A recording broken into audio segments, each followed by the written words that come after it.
بسم الله الرحمن الرحیم. السلام علیکم ملګرو. د پښتو متلونو شپږ څلوېښتمې برخې سره ستاسو په خدمت کې حاضر یم.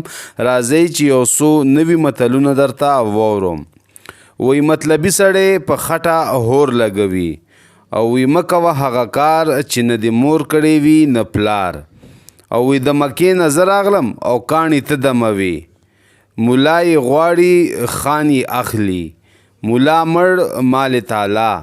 او وی چې ملکان ډیر شي نو کلی ورانیږي. او منډه د سپي ښکار یې د مالک. منصور چې رښتیا ویل سر یې په دار شو.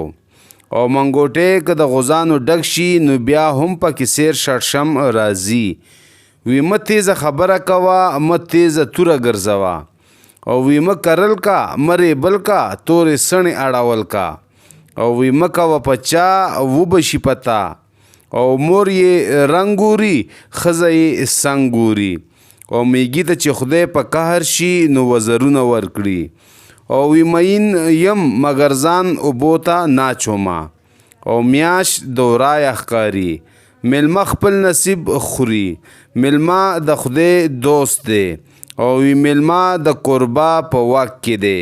او وی مینه په تلو راتلو زیاتیږي. او وی مینه ښایست نه غواړي او خوب بالغ نه غواړي. ملګرو دا د نن متلونه تاسو سره مې شیر کړ. اجازت غواړم د الله په امان.